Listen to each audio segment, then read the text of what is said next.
Good morning. आज हम Aquinas के कानून संबंधी विचार के बारे में चर्चा करेंगे, क्योंकि पिछले जो 2 वीडियो थे उसमें सामान्य परिचय ले लिया था हमने। इनके ज्ञान से संबंधित जो त्रिकोण सिद्धांत था उसके बारे में चर्चा कर ली थी, और सामाजिक विचार थे उनके बारे में चर्चा की थी। राजनीतिक विचारों के तहत अब जो शेष रह गया कानून संबंधी विचार, उसके बारे में हम आज चर्चा करेंगे। तो कानून से संबंधित विचार के बारे में बात कर रहे हैं, तो पहले बात कर लेते हैं कि जो इनकी मुख्य पुस्तक है सुमा थियोलॉजी का, इसके अंदर इनका वर्णन करते हैं कानून के बारे में, और 4 प्रकार के कानून बताते हैं। कौन कौन से कानून बताते हैं? शाश्वत कानून, दैवीय कानून, प्राकृतिक कानून और मानवीय कानून।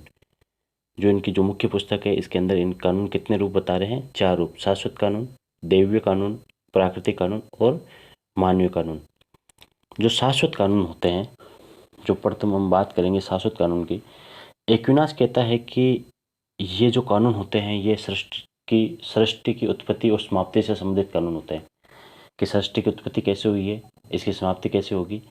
ये जो कानून होते हैं ये ईश्वर ही समझ सकता है। सामान्य व्यक्ति इन कानूनों की समझ नहीं रखता, कि उनको इतनी नॉलेज नहीं होती कि सृष्टि की उत्पत्ति कैसे हुई है और उसकी समाप्ति कैसे होगी। इनके बारे में व्यक्ति को इतनी नॉलेज नहीं होती है। ये जो शाश्वत कानून है ये सबसे श्रेष्ठ कानून है, इनको सबसे श्रेष्ठ कानून भी कहता है। क्यों क्यों क्योंकि ये सृष्टि की उत्पत्ति और समाप्ति से संबंधित है। दूसरा, इनको सिर्फ ईश्वर ही समझ सकते हैं। सामान्य व्यक्ति या सामान्य जो शासन संचालन के लिए इन कानूनों को समझना संभव नहीं है। दूसरे प्रकार के जो कानून हैं वो बताते हैं दैवीय कानून। कहते हैं कि एक्विनास बताते हैं कि जो दैवीय कानून होते हैं वो शाश्वत कानून पर ही आधारित होते हैं, लेकिन इन कानूनों का ज्ञान उन व्यक्तियों को होता है जो ईश्वर के बिल्कुल निकट होते हैं, यानी कि पोप हैं या जो पादरी हैं, जो ईश्वर की सेवा करते हैं, जो पुजारी हैं, जो ईश्वर के निकट व्यक्ति होते हैं, उनको इन कानूनों का ज्ञान होते हैं। जैसे जो आपके धार्मिक ग्रंथ हैं वो दैवीय कानून के ही रूप हैं।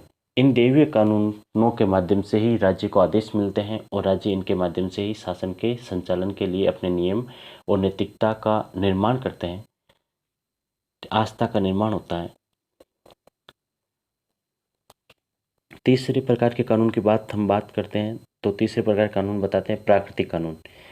एक्विनास कहता है कि ये कानून दैवीय कानूनों पर आधारित है, और इनको सामान्यतः हम मान सकते हैं कि ये नैतिकता के नियम हैं, यानी कि जो नैतिकता के जो नियम होते हैं वो नियम हैं, और इन नियमों के माध्यम से ही समाज का संचालन होता है। कि जो प्राकृतिक कानून होते हैं उसमें सामान्यतः क्या नैतिकता होनी चाहिए एक मनुष्य के नाते, या जो प्रकृति माया है तो उसको कौन कौन सी सुरक्षा मिलनी चाहिए, क्या नैतिकता है एक व्यक्ति के दूसरे व्यक्ति के प्रति, एक समाज की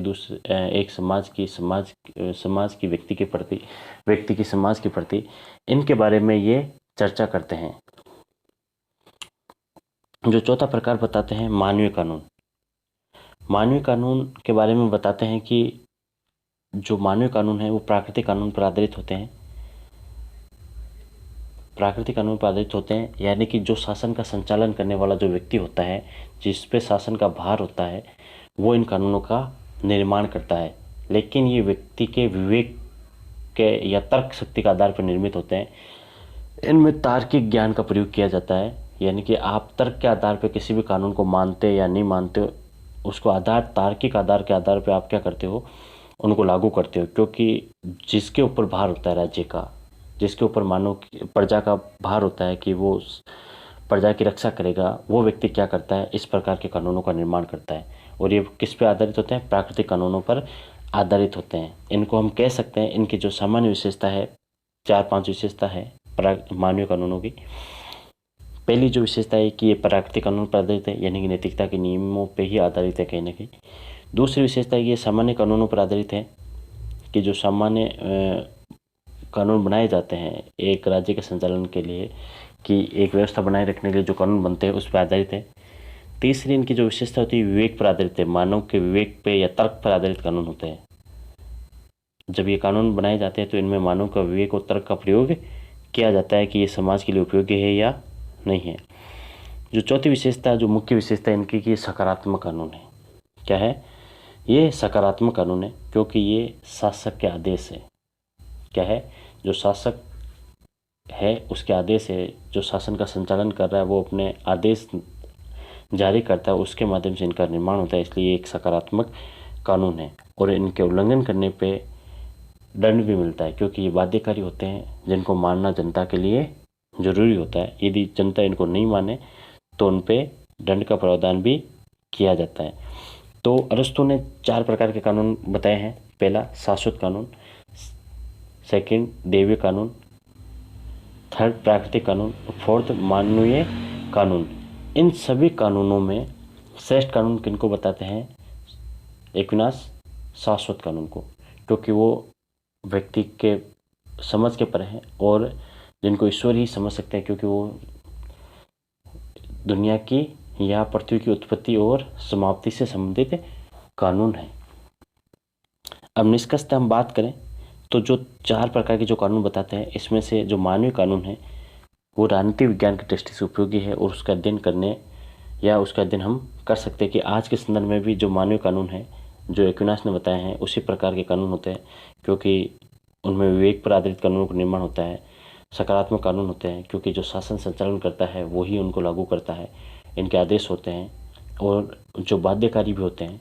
तो कहीं ना कहीं जो मानवीय कानून है वो राजनीतिक विज्ञान के दृष्टिकोण से काफ़ी उपयोगी है। लेकिन इन जो कानून की व्याख्या की है, व्याख्या के अंदर भी कहीं ना कहीं एक्विनास राज्य के ऊपर चर्च का आधिपत्य स्थापित करता है, क्योंकि जो शाश्वत कानून है उनको सबसे श्रेष्ठ बताता है। यानी कि कहीं ना कहीं एक्विनास के दिमाग में ये चलता है कि राज्य कानून निर्माण कर रहा है वो कहीं ना कहीं शाश्वत कानूनों पर आधारित है, क्योंकि जो राज्य निर्माण कर रहा है वो मानवीय कानून है।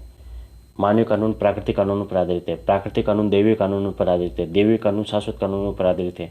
तो इस प्रकार स्टेज बाय स्टेज देखा जाए तो शाश्वत कानून सबसे श्रेष्ठ है, जबकि राजा जो निर्मित कर रहा है कानून, जो शासन का संचालन करने वाला व्यक्ति जो कानून का निर्माण कर रहा है वो सामान्य कानून या मानवीय कानून है, वो जो सबसे निचले पायदान पे है।